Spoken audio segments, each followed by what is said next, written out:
বন্ধুরা কেমন আছো তোমরা সবাই? আশা করি ভালো আছো আর আমিও কিন্তু বেশ ভালো আছি। আর আজকে বন্ধুরা একদম সকাল সকাল ঘুম থেকে উঠে পড়েছি আর এখন বাজে ওই 7:30 বলবো না, 8টা ধরো বেজেই গেছে। সকালে চা টিফিন করতে করতে 8টা বেজেই গেছে। আর এইদিকে দেখো খুশবু এখন জামা প্যান্ট গোছাচ্ছে, তার কারণ বন্ধুরা আমরা এখন যাব আমার দিদির বাড়িতে। আর দিদির বাড়িতে যাব বলে সকাল করে সব কাজ গুছিয়ে নিয়েছি। আর এইদিকে খুশবুকে বললাম ওর ড্রেসপত্র একটু তাড়াতাড়ি গুছিয়ে নিতে, আর আমি একা হাতে তো সব কিছু পারি না, ওর জন্য ওর কাছে সব কিছু ধরিয়ে দিলাম। আর আমি ওকে বললাম যে তোর আর পুকুর ড্রেসগুলো গুছিয়ে নে। তো এইদিকে ও জামা প্যান্টগুলো গুছিয়ে নিচ্ছিল আর এইদিকে পুকুসোনা খেলছিল। আর এইদিকে সত্যি কথা বলতে আমার একটু কাজ ছিল বলে ওর জন্য আমার মাম্মামকেই বললাম যে সব কিছু একটু গুছিয়ে রেডি করে রাখ, আমি ব্যাগের মধ্যে নিয়ে নেবো, আর তাহলে তাড়াতাড়ি বার হওয়া যাবে। তো বন্ধুরা আজকে যাচ্ছি কিন্তু দিদির বাড়িতে, আর দিদির বাড়িতে গিয়ে কী আনন্দ করলাম সেটাই তোমাদের সঙ্গে শেয়ার করব। তো সকাল করে একদম চান টান করে নিয়েছি। আর আজকে আমার চুলের অবস্থাটা খুবই খারাপ, তার কারণ আমি তো জানি না যে দিদির বাড়িতে আমাকে যেতে হবে। তার আগের দিনকে রাত্রিবেলা মাথায় আমি এক গাদা তেল দিয়ে দিয়েছিলাম। তো তেল দিয়েছিলাম বলতে একেবারে তেলের বোতলটা একেবারে মাথার মধ্যে ঢেলেই দিয়েছিলাম ধরতে গেলে। তো অনেক দিন পর তেল দিয়েছিলাম, ওর জন্য ভাবলাম একটু বেশি করেই তেল দিই। আর আমার চুলের যা অবস্থা, একেবারে ছেলে মেয়ে হওয়ার পর থেকে একদম 12টা বেজেই গেছে। তারপরেই শ্যাম্পু ট্যাম্পু করে একদম দৌড়ে চলে গেলাম আমার দিদির বাড়িতে। তো ফাইনালি একদম দিদির বাড়িতে চলে আসলাম। তো এইটা হচ্ছে আমার দিদির বাড়ি। তোমরা এর আগেও অনেক ভ্লগে দেখেছো আমার দিদির বাড়িটা, তখন হয়তো রাত্রিবেলা সেইভাবে বোঝাতে পারিনি আর সেইভাবে তোমরা দেখতেও পাওনি হয়তো। তো এদিকে পুকুসোনা এসে একদম খুব আনন্দ করতে শুরু করে দিয়েছে, যেহেতু অনেক দিন পর আবার একটু খোলামেলা জায়গা পেয়েছে একটু খেলাধুলো করার জন্য। আর এইদিকে দেখো বন্ধুরা আমার দিদি কি সুন্দর করে একটা পুঁইশাক গাছ বসিয়েছে, আর সেটা এত সুন্দর লাগছিল যেটা তোমাদের সঙ্গে শেয়ার না করলেই নয়। তো এইদিকে দেখো নানান রকমের গাছ দিদি বসিয়ে রেখে দিয়েছে বাড়ির সামনে। আর এইদিকে পুকুসোনার অবস্থাটা দেখো, এত রোদ্দুরের মধ্যে তবুও ও কিন্তু রোদ্দুরের বাইরে খেলতেই ভালোবাসে, ও একদমই ঘরের মধ্যে থাকতে চায় না। আর সবাই কিন্তু ঘরের মধ্যে আছে।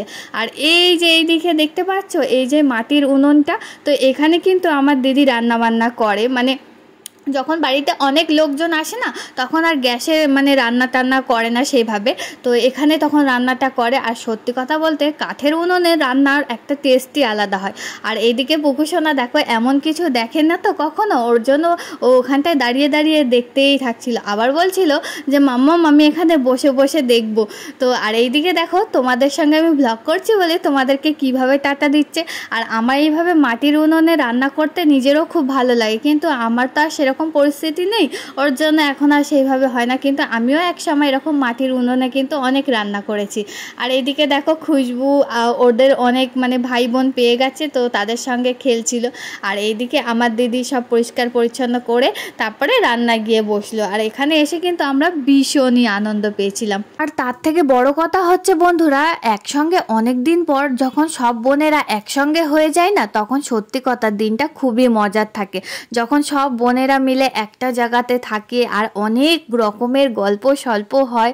আর গল্প করতে করতে তো বন্ধুরা আমাদের তো রাত মানে কাটেই না, এরকম একটা মানে সিচুয়েশান হয় যে মানে রাতে ঘুম আসেই না। আর জানি না কার কার কীরকম হয়, তো আমাদের কিন্তু এরকম হয়। আর আমারও মনে হয় বন্ধুরা তোমরাও যখন কোনো মানে তোমাদের যখন দিদি বা বোনেদের সঙ্গে সবাই মিলে যখন একসঙ্গে হবে তখন সত্যি মজার একটা বিষয় হয়। তো সেই মানে সময়টা একদমই অন্যরকম হয়, আর যেন মনে হয় না যে বাড়িতে চলে যায়। তো যাই হোক দেখো বন্ধুরা এখন কিন্তু দিদি রান্নাবান্না করতে বসে গেছে। তো দিদি রান্নাবান্না করতে বসে গেছে মানে এখন আর কোনো কাজ বাজ নেই। তো দিদি একদম সব কিছু গুছিয়ে গাছিয়ে নিয়ে একদম রান্নায় বসে পড়েছে। আর কি রান্না হচ্ছে সেটাই দিদি তোমাদের সঙ্গে দেখাচ্ছে। তো অনেক কিছুই রান্না হয়েছিল, এদিকে কলমি শাক কুটে রেখে দিয়েছিল, তারপরে পাট শাক মানে বেছে রেখে দিয়েছিল, যেহেতু আমি একটু পাট শাক খেতে ভালোবাসি। তারপরে একটু মাংস হয়েছিল, পটল চিংড়ি হয়েছিল, ডাল হয়েছিল। তো অনেক রকমই রান্না দিদি করেছিল। আর সত্যি কথা বলতে দিদির হাতের রান্না যে এত টেস্টফুল যে তোমাদেরকে কি বলবো। আর খুশবু কিন্তু মাসিমণির পাশে বসে পড়েছে রান্না দেখতে। তো এইদিকে দিদি রান্না করছিল আর এইদিকে একটা ছোট্ট বুনু চলে এসেছিল। আর বুনুকে পেয়ে দেখো না খুশবু আর পুকুর কাণ্ড। খুশবু পুকু কিন্তু এত ভালোবাসে বুনুকে যে বলার মতন না। আর ওরা কিন্তু সত্যি কথা বলতে খুব বাচ্চা ভালোবাসে। আর পুকু দেখো না বুনুর কাছ থেকে উঠছিলই না। তারপরে পুকু এত জড়াজড়ি করছিল বুনুকে যে বুনু বিরক্ত হয়েই যাচ্ছিল। তারপরে আমি গিয়ে বুনুকে কোলে নিলাম, তারপরেও একদম খুশবু পুকু নড়ছিলই না ওর কাছ থেকে, আর এত চুমু খাচ্ছিল যে ও এত বিরক্ত হয়ে যাচ্ছিল আর মাথা ঘুরিয়ে ঘুরিয়ে ওদেরকে দেখছিল কেন ওর মাথাতে এত হাত বুলাচ্ছে আর কেন এত চুমু খাচ্ছে, এত রেগে যাচ্ছে। দেখো সবাই ওর মুখটাতে কেন এত চটকা চটকি করছে, আর ও একদম চটকা চটকি একদমই পছন্দ করে না। দেখেছো বুনু কত কিউট। আর এইদিকে খুশবুকে সরিয়ে দিয়ে পুকু আবার দেখো কিভাবে আদর করছে বুনুকে। ওই দেখো বুনু কেঁদেই দিল। তারপরে এইদিকে দেখো বন্ধুরা, রান্নাবান্না সেরে উঠতে উঠতে একেবারে 12টা 1টা মতন বেজেই গেছিলো। তারপরে আমরা চলে গেছিলাম চান করতে। আর এই দিকে দেখো বন্ধুরা, আমরা কিন্তু ঘরের মধ্যে কিভাবে আড্ডা দিচ্ছিলাম, তার কারণ কারুর ইচ্ছাই হচ্ছিল না যে গিয়ে চান করে নিয়ে আবার খাওয়া দাওয়া করি। এত গল্পে মগ্ন ছিলাম সবাই, তো গল্প আর শেষ হচ্ছিল না। তো ওরাও যখন উঠছিল না তখন ভাবলাম আমি যাই গিয়ে একটু চান টান করে নিই, ওরা পরে করলেও চলবে। তো যেহেতু আজকে আবার আমাকে বাড়ি চলে যেতে হবে, ওর জন্য একদম সকাল সকাল সব কিছু করে নিয়েছিলাম। বাড়ি যেতে ইচ্ছা করছিল না, তবু কি করব, বাড়ি তো আমাকে যেতেই হবে। তো তারপর বাড়িতে আস্তে আস্তে আমার প্রায় 8টা বেজে গেছিলো। ওর জন্য বাড়িতে এসে আর ভাত মানে কিছুই রান্না ছিল না, তো ভাত টাত আমিও কিছু রান্না করে যাইনি, তো সকালবেলায় বার হয়ে গেছিলাম। ওর জন্য বাড়িতে এসে কি আর করব, ভাবলাম একটু চাউমিন করে নিই, রাত্রিবেলা চাউমিন খেয়েই মানে ঘুমিয়ে পড়া যাবে। তবে আর দেরি কি, সব কিছু কোটা বাচ্চা করেই নিলাম। আর চাউমিন খেতে সত্যি কথা বলতে বন্ধুরা আমার বাড়িতে সবাই ভালোবাসে, আর সত্যি কথা বলতে বন্ধুরা দোকানের চাউমিন একদমই ভালোবাসে না, না আমার ছেলে মেয়ে, না আমি, না আমার বাড়ির মানে লোকজন।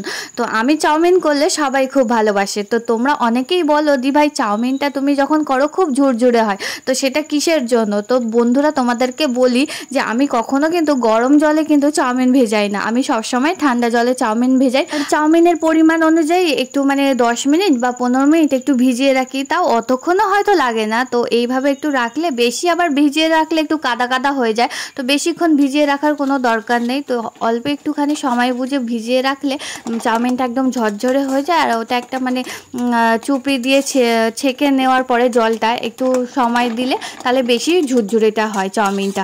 আর এদিকে দেখো বন্ধুরা আমি কিন্তু ডিম খাই না, ওর জন্য একটাই ডিম ভাজা করেছিলাম, আর সেটা হচ্ছে আমার পুকু সোনার জন্য। আর আমাদের বাড়িতেও চাউমিনে সেইভাবে কেউ ডিম খেতে চায় না, ওর জন্য ডিমটা ভাজা করেছি নামেই, কিন্তু ওটা আলাদাভাবে পুকুকেই দেওয়া হবে। আর এইদিকে দেখো চাউমিনে কিন্তু আমি সেরকম কিছু আজকে রাত্রে তোড়জোড় পাইনি। আর বেশিরভাগ সময় আমি সেরকম তোড়জোড় যখন না পাই তখন আলু ভাজা মানে আলু ভেজে আর কি, যেরকম বাড়িতে আমরা রুটি বা কি বলবো গরম ভাত দিয়ে যেরকম খাই, তো সেরকমই আলুটা ভেজে নিয়েই কিন্তু আমি চাউমিনটা করি। আর চাউমিনে আমি সেরকম কিছু মশলা ইউজ করি না, মানে সত্যি কথা বলতে বাড়িতে যেসব মশলা দিয়ে আমি রান্না বান্না করি সেই সব মশলাই কিন্তু আমি বেশিরভাগ চাউমিনে ইউজ করি, যেরকম মিট মশলা, হালকা একটু গরম মশলা, তারপরে একটু সবজি মশলা, আর গোলমরিচের গুঁড়োটা হচ্ছে মানে সবথেকে মেন। তো গোলমরিচের গুঁড়োটা না দিলে চাউমিনটা জমেই না, তো এই কটা মশলা দিলেই আমার মনে হয় চাউমিনটা খুবই সুন্দর হয়। আর সত্যি কথা বলতে বন্ধুরা ডিম না দিলেও তোমরা কিন্তু এইভাবেও যদি চাউমিনটা করো না, দেখবে একটা খুব সুন্দর স্মেল বার হবে, আর এমনিই তোমাদের খেতে ইচ্ছা করবে। তো এই যে দেখো আমার ঝুরঝুরে একদম চাউমিনটা হয়ে আছে, তো এটাই এবার আমি একদম গরম ওই আলু ভাজাতে দিয়ে দেবো। আর আমার মনে হয় আমার মতন করে প্রায় মানুষই এইভাবেই চাউমিন খেতে ভালোবাসে। তো কে কে এইভাবে আমার মতন করে বাড়িতে চাউমিন করো সেটাও কিন্তু অবশ্যই কমেন্ট বক্সে কমেন্ট করে যেও যে দি ভাই তোমার মতন আমরাও চাউমিন করি, তাহলে একটু পড়তেও ভালো লাগবে আর তোমাদেরকে রিপ্লাই দিতেও ভালো লাগবে। তো চলো বন্ধুরা আজকের ব্লগটা কিন্তু এইটুখানেই ছিল। তো তোমাদের কেমন লাগলো আজকের সারাদিনের ব্লগটা সেটা কিন্তু অবশ্যই কমেন্ট বক্সে কমেন্ট করে জানিয়ে দিও। আর ফেসবুক থেকে দেখে থাকলে অবশ্যই কিন্তু ফলো করে আমাদের পাশে থেকো। আর হ্যাঁ বন্ধুরা ইউটিউব থেকে দেখে থাকলে অবশ্যই কিন্তু সাবস্ক্রাইব করে যেও। তো আজকের ব্লগটা কিন্তু ছোট্ট করে ছিল না, আজকে কিন্তু অনেক বড়ই হয়ে গেছিলো ব্লগটা। তো কী করবো, তোমাদের রিকোয়েস্টে আমাকে রাখতেই হবে, তার কারণ তোমরাই তো অনেক দিন ধরে বলছো দি ভাই একটু বড় করে ব্লগটা দাও, বড় করে ব্লগটা দাও, তোমার ব্লগ একটু বড় করে দেখতে ইচ্ছে করে।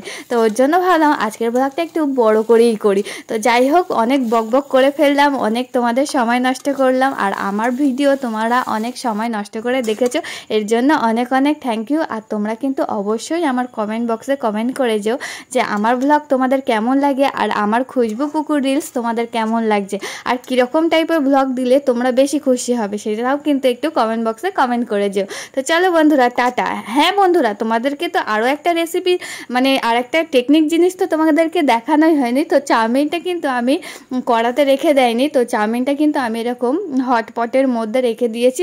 আর হটপটের মধ্যে সবাই রুটি রাখে ঠিকই, কিন্তু আমি চাউমিনও রাখি মাঝে সাঝে। তার কারণ কি করব, বাবা তো অনেক রাত করে বাড়িতে আসে, তো সেটা সেইভাবে গরম থাকে না। চাউমিন একটু গরম গরম না খেলে ভালোও লাগে না, তাই না?